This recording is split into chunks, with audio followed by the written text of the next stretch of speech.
Hello student, this is BSc best online class. तो आज हम पढ़ेंगे बीएससी 5th सेमेस्टर की यूनिट 6 का लेक्चर 5th है। तो इसमें पढ़ेंगे हम resonance stabilisation of phenoxide ion. तो फिनोक्साइड आयन के अनुनादी स्थिरीकरण, यानी जो ये फिनोक्साइड आयन है वो फिनोल से अधिक स्थायी है या कम स्थायी। ठीक है, तो इसमें देखते हैं फिनोक्साइड पहले होता क्या है। तो फिनोल के अपघटन से फिनोक्साइड आयन बनता है। तो इसमें क्या कहा है, जो फिनोल है उसके अपघटन से क्या बनेगा, फिनोक्साइड आयन। तो इसमें देखते हैं ये क्या है, ये है आपका फिनोल, ये है फिनोल और इसके क्या है अपघटन। ये क्या हो रहा है, इसका अपघटन। अपघटन यानी ये अपने आयनों में टूट जाएगा। तो इस जो फिनोल है उसके ऊपर क्या होता है, OH। तो H बाहर निकल जाएगा, H पॉजिटिव, और यहाँ पे हो जाएगा O नेगेटिव। तो ये क्या बन गया, फिनोक्साइड आयन। बेंजीन के ऊपर एक O का उपस्थित होना उसे क्या कहते हैं, फिनोक्साइड आयन। फिनोल की अनुनादी संरचना में दो चार्ज पॉजिटिव या नेगेटिव होने के कारण फिनोल फिनोक्साइड आयन के अनुनादी संरचना से कम स्थायी है। तो इसका मतलब क्या है, जो हमारा फिनोल है उसमें क्या होती है, अनुनादी संरचना हमने कल पढ़ी थी,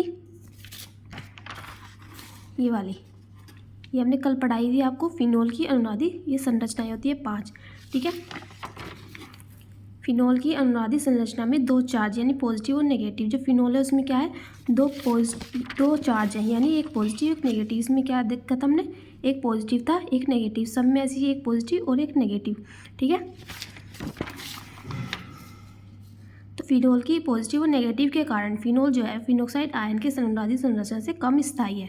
तो इसका मतलब क्या है, जो फिनोल है उसमें पॉजिटिव भी है और नेगेटिव भी, लेकिन फिनोक्साइड आयन क्या है, उसमें सिर्फ एक नेगेटिव पार्ट है। तो उसके अनुनादी संरचना देखते हैं, फिनोक्साइड आयन की अनुनादी संरचना क्या होती है। ठीक है, देखते हैं फिनोक्साइड आयन के रेजोनेंस स्ट्रक्चर यानी अनुनादी संरचना। तो इसमें देखते हैं ये क्या है, बेंजीन और इसके ऊपर O, यानी ये क्या है, फिनोक्साइड आयन। इसके ऊपर एक नेगेटिव पार्ट है, इस पर क्या है, 3 लोन पेयर है O पे। तो जो एक लोन पेयर है वो इस साइड आके यहाँ पे आ जाएगा, यहाँ पे आ जाएगा नेगेटिव, और यहाँ पे क्या आ जाएंगे, 2 लोन पेयर आ जाएंगे।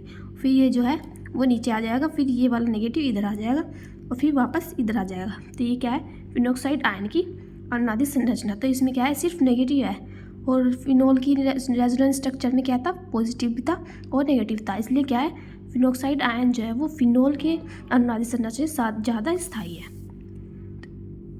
इसी प्रकार हम कह सकते हैं कि फिनोक्साइड आयन की अनुनादी संरचना फिनोल की अनुनादी संरचना से अधिक स्थायी है। इसका मतलब क्या है, जो फिनोक्साइड आयन है उसकी जो अनुनादी संरचना है वो फिनोल की अनुनादी संरचना से ज़्यादा स्थायी है। ठीक है, तो आज के लिए इतना ही। ये था आपका फिनोक्साइड आयन के अनुनादी स्थिरीकरण। ठीक है, अगर आपको इसकी PDF चाहिए तो डिस्क्रिप्शन बॉक्स में डाउनलोड कर लेना, और हमारे चैनल को सब्सक्राइब करें जिससे आने वाली वीडियोज़ की नोटिफिकेशन आपको मिल सके। Thank you so much.